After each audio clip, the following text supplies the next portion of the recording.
Hey everyone, welcome to Asylum's Uncovered, where we discuss the influence and impact of state hospitals on American history and the void left in their absence. Last episode, I discussed how easy it was in the 1800s for a completely sane person to be committed to an asylum against their will. If you watch the second season of the anthology series American Horror Story, the plot to Asylum might sound familiar.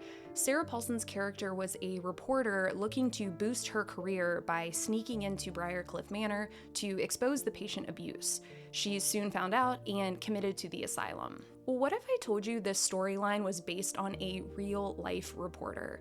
Someone who was brave enough to fake insanity to get committed to an institution for the sole purpose of exposing the horrid conditions there, all while knowing she may not get out. And that reporter's name was Nellie Bly.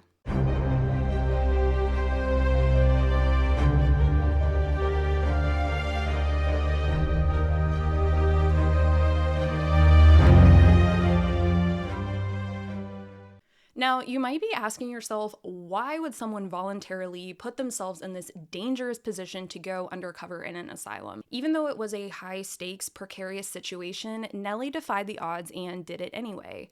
To her, it was more important to expose the appalling conditions at the asylum on Blackwell's Island than to worry about anything bad that could potentially happen to her. And she details this entire experience in her book, 10 Days in a Madhouse. You can buy this book on Amazon. I own it, and I've read it a handful of times and knew I wanted to do an episode on Nellie. Born in 1864 in a suburb of Pittsburgh, Pennsylvania, Nellie's birth name was Elizabeth Jane Cochran. At the time, women writers used pen names, so she went by Nellie Bly. She initially was a reporter for the Pittsburgh Dispatch, where she covered taboo topics like divorce and harsh working conditions for women. Advertisers didn't like this, so they started pulling their funds from the newspaper, and she was demoted and forced to cover topics like social scenes and fashion. Feeling unfulfilled, Nellie wanted to write about topics that mattered. It's reported that when she left the Dispatch, she put a note on her boss's desk that read, "I am off for New York. Look out for me, Bly." Nellie was incredibly driven and had a strong personality. Once she moved to New York, she landed a job as a reporter at Joseph Pulitzer's newspaper, The New York World. And yes, I'm talking about that Pulitzer, as in the Pulitzer Prize. So it was kind of a big deal. On September 22nd, 1887, 23-year-old Nellie was approached by her editor to do a story by going undercover as a patient at the Women's Lunatic Asylum on Blackwell's Island to report on the conditions there. The instructions from her editor were clear: simply document what she saw, good or bad. So during this time, the reality of abhorrent conditions inside asylums were hidden from the public. There was no social media, internet, cell phones, cameras, or TMZ to put the truth out there. So to get that truth, Nellie had to put herself right in the middle of it all. To fully understand the environment that Nellie was voluntarily going into, I want to set the scene for you a little bit. Blackwell's Island was a 2-mile stretch of land in New York's East River. The island was home to an asylum, 2 prisons, a poorhouse, and numerous hospitals. At one point, there were 7,000 people across these institutions. Being sent there meant you were going to the island of the damned. Literally, you were going there and not coming home. It was where society's most vulnerable, incurable, and violent people were sent. If you died on the island, you were buried in the potter's field, which is often referred to as a pauper's grave. So this is a large, unmarked mass gravesite. It's as if you were thrown away and you didn't even matter. The New York City Lunatic Asylum opened on the island in 1839, and originally it housed both men and women. Interestingly, the original intent for the asylum was to follow the philosophy of moral treatment. This was treating patients with dignity and respect to hopefully lead to their best recovery. Is any of this starting to sound familiar to you guys? If you've watched the previous 2 episodes, I talked about moral treatment in asylums at this time. But sadly, this is far from what the asylum became. Overcrowding became an issue very quickly, and it was all downhill from there. They actually put convicts from the penitentiary to work in the asylum as nurses and attendants. I mean, what could possibly go wrong, right? A resident physician named Dr. Ranney had a huge issue with this, as I'm sure most people would, and brought this up several times, but he was ignored. So resorting to desperate measures, he invited Dr. Thomas Story Kirkbride to tour the facility in hopes that some kind of change would happen. So if you'll remember, at this time, Dr. Kirkbride was well respected and had great influence, so he did push for change, but unfortunately, things only got worse. From the start, the asylum on Blackwell's Island was poorly run and had unsanitary conditions that led to typhoid fever, tuberculosis, and dysentery. Some people were sent to the island with no commitment or admission papers. They seemingly appeared to be there without reason. The place was just total chaos. By 1872, a new facility for men was constructed up the East River on Ward's Island, so the asylum on Blackwell's was now only for women. If you're interested in learning more about the history of the other buildings on Blackwell's, there is a book called Damnation Island that I would highly recommend. It's available on Amazon. I own this book. I've read it. It's really, really packed full of just incredible history and information. So for the duration of this podcast, I will refer to the asylum as either Blackwell's or just the asylum.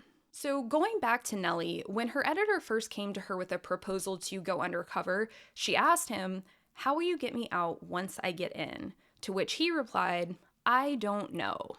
He was willing to fight on her behalf if needed by revealing who she was, that she was an undercover reporter, but again, at this time, who would believe that? Doctors would probably be like, yeah, okay. This type of undercover journalism and expose work just wasn't common at this time, and really neither were female journalists. At first, Nellie wasn't sure she could pull off being committed because she wasn't actually insane. She had to be able to convince any doctor that she was, so she practiced acting crazy with things she said, her mannerisms, and facial expressions. Instead of going to the asylum in hysterics, causing a scene in hopes to being admitted, she thought she would be more believable if she took a step-by-step approach, convincing people along the way. Having multiple people attest to her insanity would only make her story more credible. She decided the best way to go about this was to go to a boarding house for working women, say she was looking for work, and convince all of the women there that she was crazy. So after looking through a directory, she landed on the temporary home for females on 2nd Avenue in New York City. So upon her arrival, she assumed the name of Nellie Brown. And I have seen one or two sources that say she entered under the name Bly Brown, but most sources say Nellie Brown, so I'm going to stick with Nellie Brown. It wasn't long before she convinced the assistant matron of the house that she was crazy. Nellie was very believable, claiming she didn't know who she was or where she came from. She was taken to the police department where she ended up in court in front of a judge to rule on her sanity. She continued with her claims, but this time she added that she was from Cuba, and this caused the judge to think she was actually drugged and brought to New York City. There was a doctor on site that day that performed an initial exam. After this, Nellie had been able to convince the police, the judge, and the doctor that she was insane. And she started to feel oddly confident in her abilities, convinced she was going to make it to Blackwell's. But before she could get there, she first had to go to Bellevue Hospital. Bellevue was a public hospital in Manhattan, established in 1736 and still operates today, making it the oldest public hospital in the country. Although it was a general hospital with a psychiatric ward, Bellevue became infamous for being a mental hospital. Upon entering Bellevue, Nellie was escorted to the insane pavilion where reality quickly set in. This was real, she was in an asylum, and one step closer to Blackwell. She was evaluated by another doctor who also declared her insane. Now, if you're kind of thinking, what is up with these doctors? Nellie was also thinking that. And at this point, she began to question the competency of any doctor. While at Bellevue, numerous reporters showed up to get a glimpse of the crazy girl from Cuba. Nellie was terrified that someone would see her and recognize her or figure out that she was in fact sane. Because she was a very attractive woman, this garnered media attention from places like the New York Sun and the New York Times, who wrote headlines like, Who is this insane girl? Finally, the time came for Nellie to be transported to Blackwell's Island, and she was escorted to a filthy boat operated by even worse attendants. Upon arrival, the ambulance would transport the patients to the asylum building itself. Nellie asked one of the ambulance attendants what this place was, to which they replied, "Blackwell's Island, an insane place where you'll never get out of." Now, can you imagine how terrifying this must have been? Not only the reality hitting her that she was actually there, but to have someone say that she would never get out, all while knowing in the back of her mind that that was a distinct possibility. Everything she had done up to this point led to this moment. Nellie entered Blackwell's under her fake name Nellie Brown, where she underwent an initial intake exam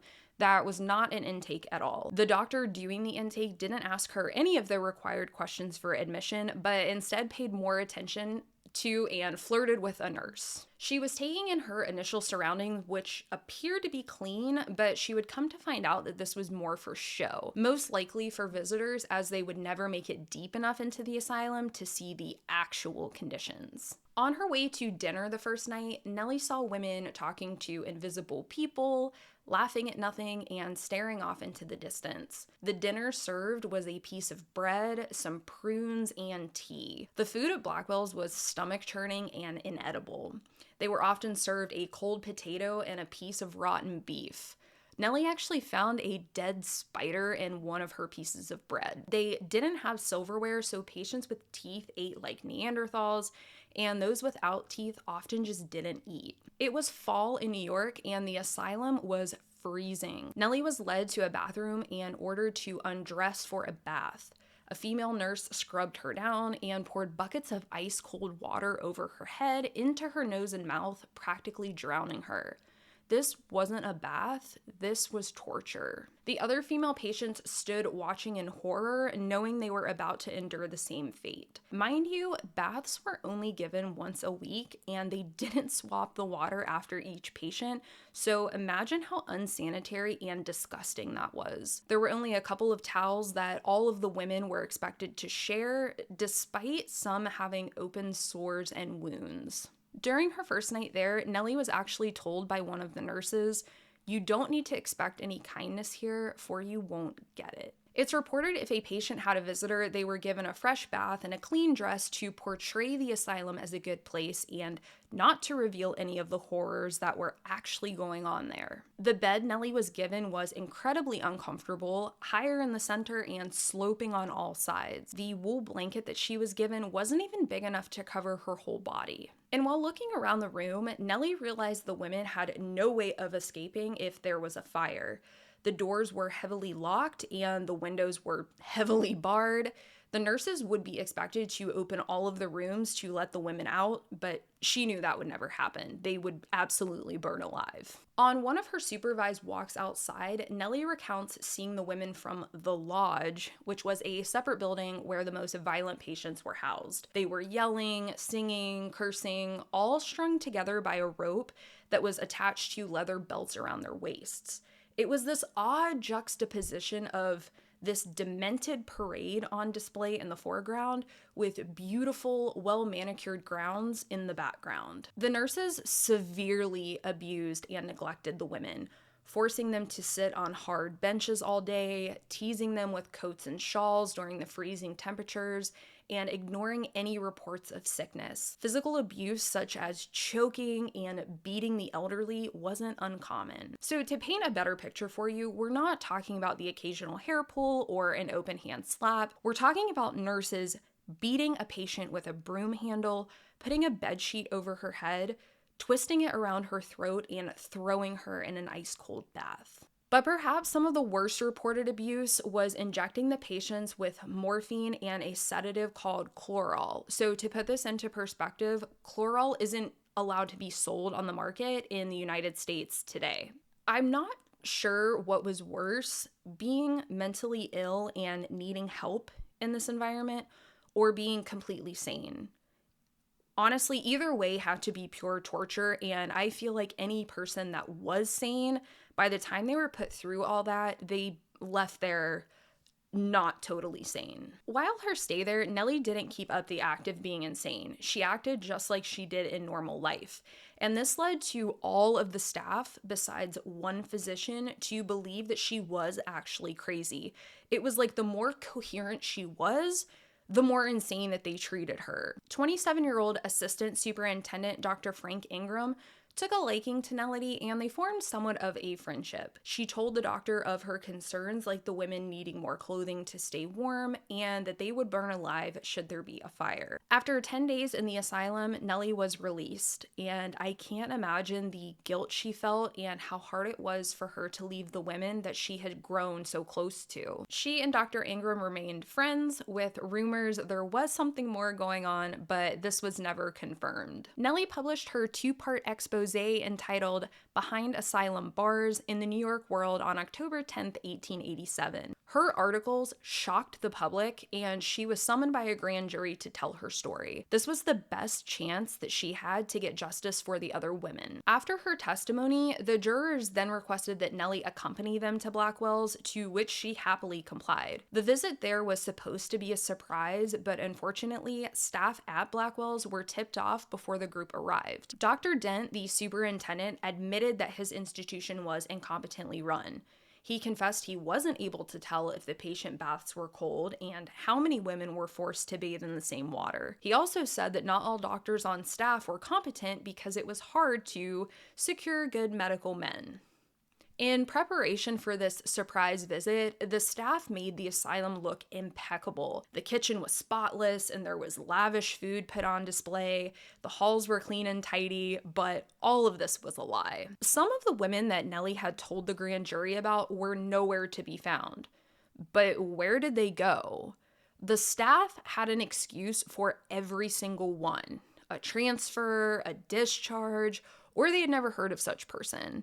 And this was most likely so the women couldn't be interviewed or testify to corroborate Nellie's claims. Fortunately, the grand jury saw right through this and believed Nellie. Based on her work, not only did she expose the conditions and treatment of the insane at Blackwell's, but her work pushed the city of New York to allocate an additional $1 million each year to care for the mentally ill. It's selfless, brave people like Nellie who have aided in mental health reform. Nellie went on to accomplish other great things. She made a trip around the world in a record-breaking 72 days. She unfortunately passed away from pneumonia in January 1922 at the age of 57. I can only imagine how many more remarkable feats Nellie could have accomplished in her life. The last patients at the women's asylum were transferred to other facilities in the early 1900s. Blackwell's was renamed Welfare Island in 1921, and again in 1973 as Roosevelt Island after President Franklin D. Roosevelt, which it is still known as today. The only original building still standing is an octagon-shaped tower that was the main entrance to the asylum, a bleak reminder of the facility's sordid history.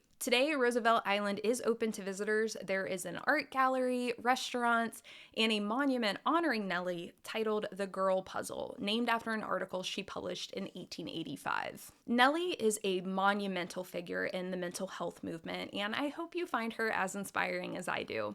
Thanks for listening, and until next time.